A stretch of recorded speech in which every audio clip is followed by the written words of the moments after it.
నమస్తే welcome to D24 news. పూటకపు హామీలతో అధికారంలోకి వచ్చిన కూటమి ప్రభుత్వం ఎన్నికల ముందు ఇచ్చిన హామీలు నెరవేర్చకుండా కాలయాపన చేస్తుందని మాజీ మంత్రి జగ్గంపేట నియోజకవర్గ ఇన్ఛార్జ్ తోట నరసింహం దుయ్యబట్టారు.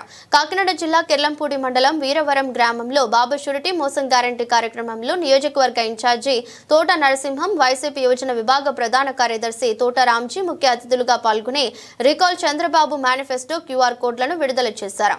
మాజీ మంత్రి తోట నరసింహం, తోట రామ్జీలు మాట్లాడుతూ కూటమి ప్రభుత్వం ఇచ్చిన హామీలను గుర్తు చేస్తూ రికాల్ చంద్రబాబు మేనిఫెస్టోను ప్రజల్లోకి తీసుకెళ్లాలని పార్టీ అధినేత వైఎస్ జగన్మోహన్ రెడ్డి పిలుపునిచ్చారు. కార్యక్రమంలో మండల పార్టీ అధ్యక్షుడు పెనగంటి రాజేష్, వైసీపీ నాయకులు తోట బాబ్జీ, రామకుర్తి మూర్తి, పాటంశెట్టి కృష్ణమూర్తి, అడబాల సుబ్బరాయుడు, తోట అయ్యన్న, కరుటూరే శ్రీనివాస్, ఓలేటి రాజేశ్వరరావు, భేరి బాబ్జీ, వేగి రామకృష్ణ, పాముల చంటి, తోట వేణు, వేగి సాంబశివ, అంబటి బుజ్జి పాల్గొన్నారు. ఎన్నో పదవులు చేశాం. ఈ నియోజకవర్గాన్ని పరిపాలించాం, అనేక రకాలుగా నియోజకవర్గం అభివృద్ధి చేశాం అనేక కార్యక్రమాలతో.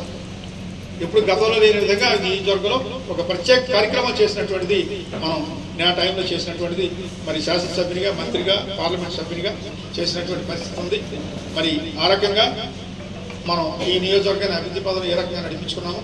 ప్రజల్లో కూడా ఒక రకమైన మంచి గుర్తింపు ఉంది. కాబట్టి జగన్మోహన్ రెడ్డి గారి పట్ల ఉంది, నా పట్ల ఉంది, మన నియోజకవర్గంలో వైఎస్ఆర్ కాంగ్రెస్ పార్టీ కూడా మరి మంచి గుర్తింపు తెచ్చేలాగా ప్రతి ఒక్కరు కూడా కృషి చేయాలి. ఈ కార్యక్రమాన్ని చాలా చాలా విజయవంతం చేయాలి. ఒక సీరియస్గా తీసుకోవాలి, మనం కమిట్మెంట్తో చేయాలి. నిజంటే మన ప్రతిపక్షంలో ఉన్నాం కాబట్టి మన మీద ఎవడో రాయి వాళ్ళ మీద వేస్తాడు, రాయి వేస్తాయి. మనం దర్జాగా ప్రశ్నించే హక్కు మనకు ఉంటుంది. విలేకరులు ఉన్నారు, వాళ్ళకే ప్రశ్నించే హక్కు ఉంటుంది. అలాగే రేపు ప్రతిపక్షం అంటే మనకే ప్రశ్నించే హక్కు. ఆ రకంగా ఏదైనా సరే ప్రశ్నించే హక్కు ఉంటుంది మనకి.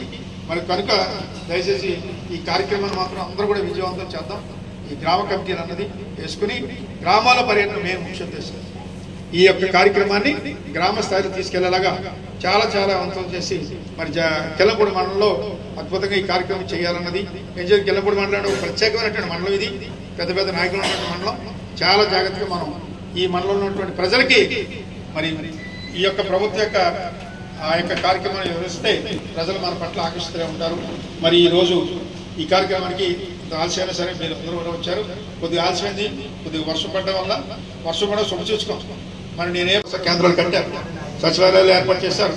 ఆ రకంగా ఒక సిస్టమేటిక్గా గ్రామాల్లోనే ఒక కార్యక్రమాన్ని చేసుకుని వెళ్ళాం. ఆ రకంగా రైతాంగానికి సంబంధించినటువంటిది ఎక్కడ కూడా డబ్బులు పడలేదు. దాన్ని ఇప్పుడు అన్నదాత సుఖీభావ అని పేరు పెట్టి రేపటి నుంచి ఎప్పటి నుంచో ఈ నెల వచ్చే నెలలోనూ 20,000 వేస్తా ఉన్నారు. మనం కూడా డిమాండ్ చేసేది వైఎస్ఆర్ పార్టీ తరఫున ఆ 20,000 అన్నది మీ పరంగా నెయ్యండి. కేంద్ర ప్రభుత్వం కూడా ఇస్తుంది దీనికి. ప్రైమ్ మినిస్టర్ కిసాన్ యోజన అనేది పేరు పెట్టి అది 7,000 ఇది ఇచ్చి, కానీ 20,000 ఇస్తా ఉన్నారు సూపర్ 6లో. నేనిది ఈయన మొత్తం మీద అది బిట్లు కింద ఇస్తారు. ఆ రకమైనటువంటిది ఈ రోజు ఉంది. ఆ 20,000 కూడా డైరెక్ట్ గా ఈ రాష్ట్ర ప్రభుత్వం ఇవ్వాలన్నదే మన డిమాండ్. కేంద్ర ప్రభుత్వం ఇచ్చుకునేది ఇస్తారు, అది వేరే అకౌంట్లో పడితే టైమింగ్స్ వేరేగా ఉంటాయి. దేశవ్యాప్తంగా ఇస్తారు వాళ్ళు. ఆంధ్రప్రదేశ్ ప్రత్యేకంగా ఎవరు ఆ దేశవ్యాప్తంగా ఇచ్చేటప్పుడే పడుతుంది. అది మన రాష్ట్ర పరిస్థితి వేరు. పంటలు అన్నది ఒక్కో రాష్ట్రంలోనే ఒక రకంగా ఉంటాయి, ఒక్కో విధానంతో పంటలు ఉంటాయి. మరి రైతుని ఈ రోజు ఈ ప్రభుత్వం ఏ రకంగా అన్నది కూడా ఇక్కడ ఉన్నటువంటి రైతులందరూ కూడా ఆలోచించుకోవాలి. మరి ధాన్యానికి సరైనటువంటి గిట్టుబాటు ధర లేదు. కొన్న ధాన్యానికి మొన్న వరకు కూడా డబ్బులు ఇవ్వలేదు. లేకపోతే మొన్న తడిసిపోయిన ధాన్యాలు అకాల వర్షాల వల్ల ఆ తడిసిన ధాన్యాలు కూడా జగన్మోహన్ రెడ్డి గారు అయితే నాకు చాలా మంది రైతులు అడిగారు. నేను తిరిగాను మొన్న వర్షాల్లో.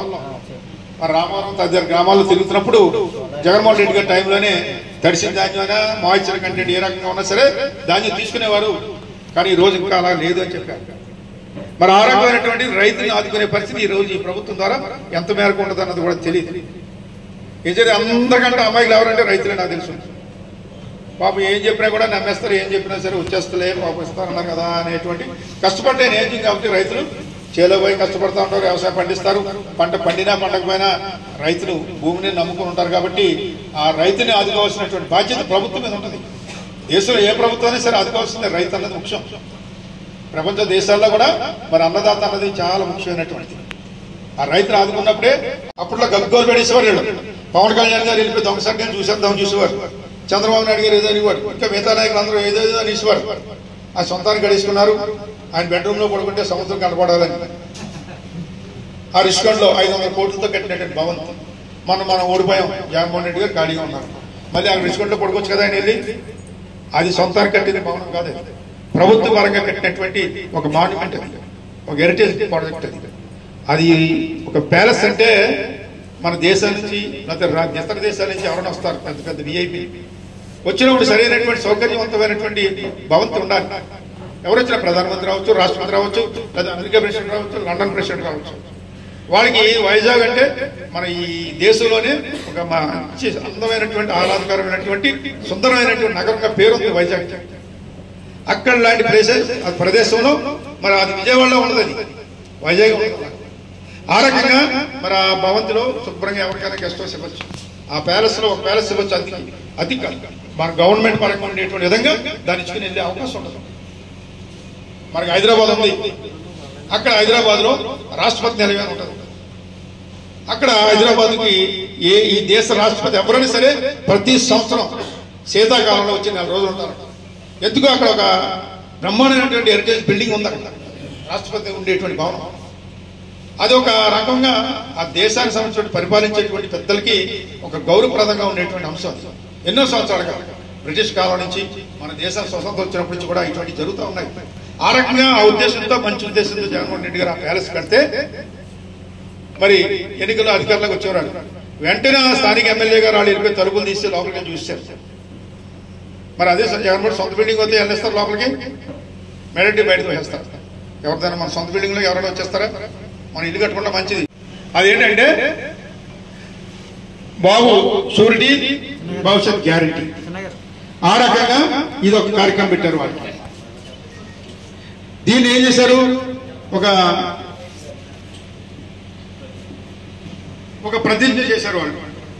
ప్రతిజ్ఞ చేసి మేమిద్దరం కూడా ఏదైతే మీకు హామీలు ఇచ్చామో ఈ రాష్ట్ర ప్రజానికానికి హామీలు కానీ సూపర్ 6, సూపర్ 7 ఇంకా అనేక రకాలైనటువంటి మేనిఫెస్టోలు ఇచ్చినటువంటి అన్ని అంశాలు కూడా త్రికరణ శుద్ధితో అమలు చేస్తాం అని ఒక విజ్ఞాపన, మన ఒక ప్రజ్ఞాపత్రం ఇచ్చారు. ప్రతిజ్ఞ చేస్తారు కదా, ప్రమాణ స్వీకారం చేస్తాం కదా మనం, ఆ రకమైనటువంటి పత్రాన్ని ఇచ్చారు. సంతకాలు పెట్టారు ఇద్దరు కూడా, ఇటు బాబు గారు అటు పవన్ కళ్యాణ్ గారు ఇద్దరు పెట్టి కిందన మన గ్రామాల్లో ఉన్నటువంటి ఆ సంబంధించిన నాయకులతో మళ్ళీ సంతకం పెట్టించుకున్నారు. ఏంటి ఒక కుటుంబానికి ఇవన్నీ అందిస్తున్నట్టుగా. ఈ రకమైనటువంటిది భవిష్యత్ గ్యారంటీ, బాబు షూరిటీ అన్నది ఒక కార్యక్రమాన్ని పెట్టారు వారు. అది కూడా సంతకాలు పెట్టి సకల శుద్ధిగా అమలు చేస్తా ఉన్నారు. వారి రైతుకి సరైన సకాలంలో మందులు, ఎరువులు అన్ని కూడా ఇవ్వాల్సిన అవసరం ఉంది. మన గతంలో మన ప్రభుత్వంలో రైతు భరోసా కేంద్రాల ద్వారా ఇవన్నీ కూడా ఎప్పటికప్పుడు ఏర్పాటు చేసుకునే కార్యక్రమం చేసి జగన్మోహన్ రెడ్డి గారి టైంలో ఒక సిస్టమేటిక్ గా చేశారు ఆయన. దీనికి సంబంధించిన అడ్వైజర్లు పెట్టేవారు, దీనికి సంబంధించిన ప్రతి ఒక్కరు కూడా అధికారులు తిరుగుతూ ఉండేవారు. నాకు తెలుసు, నేను బయట ఉన్నాను అప్పుడు ఆ రకమైనటువంటి విధానం గతంలో ఉండేది. మరి ఈ రోజు ఇంకా రైతాంగానికి సంబంధించినటువంటి ఏది లేదు, ఏది కూడా గిట్టుబాటు ధర ధాన్యం కాదు.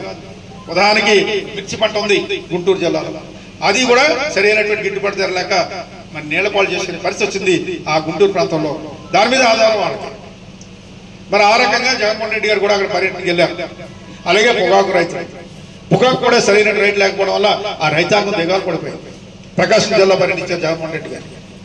నిన్న కానీ మొన్న చిత్తూరులో మామిడి పంట జగన్మోహన్ రెడ్డి గారు ఏం చెప్పారు, ఏది ఇచ్చినా సరే ప్రతి ఒక్కరికి వెళ్ళాలి శాచ్యురేషన్ అనే విధానం. ఆ శాచ్యురేషన్ అనే పదం దివంగత నేత డాక్టర్ వైఎస్ రాజశేఖర రెడ్డి గారి నుంచి వచ్చినటువంటి పదం. అది గతంలో ఏ ప్రభుత్వం కూడా చేయలేదు, గతంలో కాంగ్రెస్ ప్రభుత్వం కూడా చేయలేదు. కానీ రాజశేఖర రెడ్డి గారు వచ్చిన తర్వాత ఆ కార్యక్రమాన్ని పెట్టారు. మరి అలాగే ఈ సూపర్ 6 లో ఈ ఫ్రీ బస్ తో పాటుగా మరి రైతాంగానికి సంబంధించినటువంటిది రైతులకి 20,000 రూపాయలు పెట్టుబడి నిధి కింద ఇస్తా ఉన్నారు. మరి ఇక్కడ ఉన్నారు అందరూ రైతులే. ఎవరికైనా 20,000 పడ్డాయి అకౌంట్ లో? ఎవరికి లేదు. మరి గతంలో జగన్మోహన్ రెడ్డి గారు